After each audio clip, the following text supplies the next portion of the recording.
ఓయ్ బావగారికి కాఫీ తీసుకురాపో. అలాగేనండి. బావగారు ఇప్పుడు ఆ ఫార్మాలిటీస్ ఏం వద్దు, ఇంకా చాలా మందికి శుభలేఖలు ఇవ్వాలి.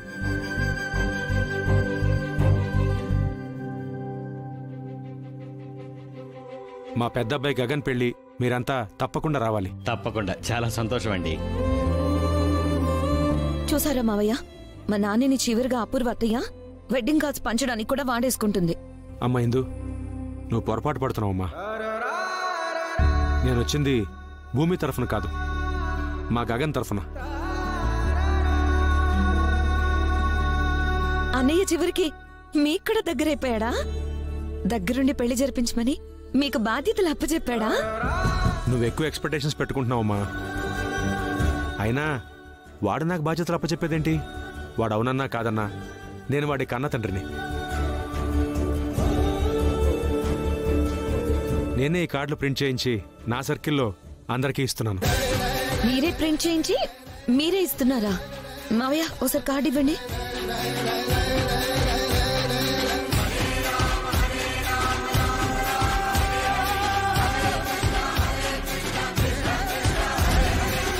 నాన్న, కార్డులో మీ పేరు కూడా వేయించారు. ఇది అన్నయ్యకి తెలిస్తే సీరియస్ అవుతాడు. మీ అన్నయ్య పైకి అలా సీరియస్ గా కనబడతాడమ్మా, మనసు మంచుకొండ. నీ కన్నీరు చూడలేక కట్నం మొత్తం తీసుకొచ్చి ఇవ్వలేదు.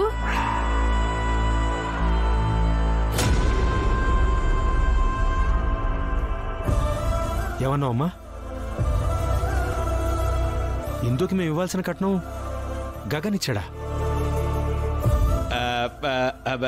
ఇచ్చాడు బావగారు, కానీ ఎవరికి చెప్పొద్దన్నాడు. మళ్ళీ మీ నుండి కూడా మమ్మల్ని ఆశించొద్దు అన్నాడు. అందుకే ఆ రోజు మీ దగ్గర కట్నం వద్దనేసాం. ఈ పాడు మొహన్నేమో మీ దగ్గర నోరు జారేసింది. మీరేం మనసులో పెట్టుకోవద్దండి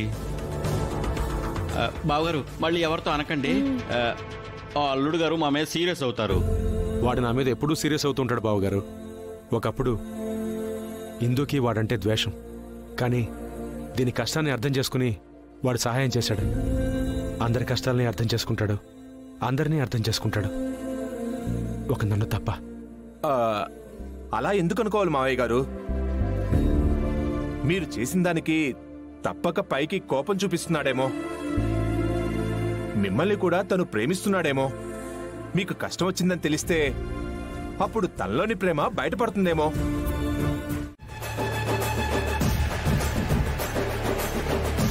మీరు చేసిన దానికి తప్పక పైకి కోపం చూపిస్తున్నాడేమో, మిమ్మల్ని కూడా తను ప్రేమిస్తున్నాడేమో. మీకు కష్టం వచ్చిందని తెలిస్తే అప్పుడు తనలోని ప్రేమ బయటపడుతుందేమో.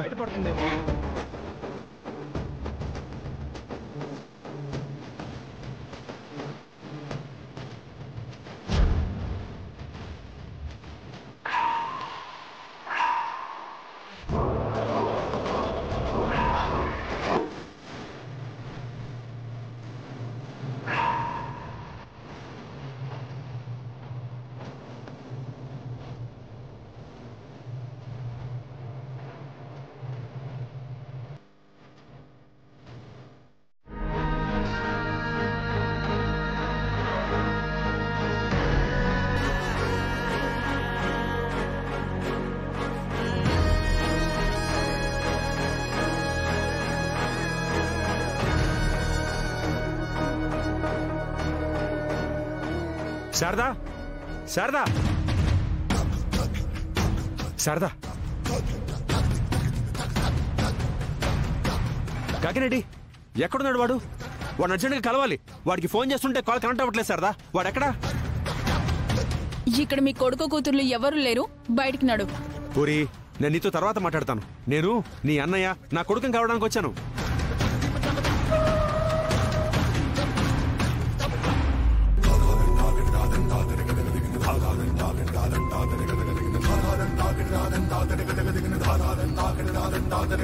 శారదా, ఏడివాడు? ఎక్కడున్నాడు? గగన్, అసలు ఏంటండి మీ ధైర్యం? నా కూతురు కరెక్ట్ గా చెప్తుంది. ఇక్కడ మీ కొడుకులు కూతుర్లు ఎవరూ లేరు. నడవండి బయటికి.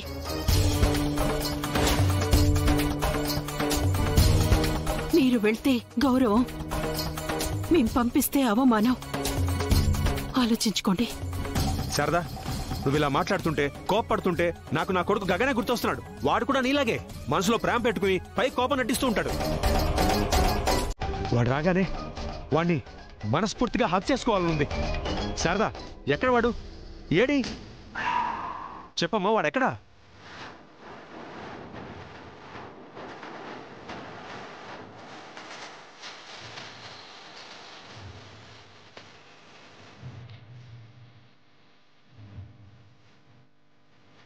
వచ్చావరా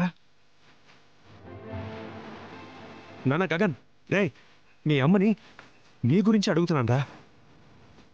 ఆయుష్ కూడా పోసుకుని నేను నూనెళ్ళు నువ్వు చల్లగా ఉండాలరా.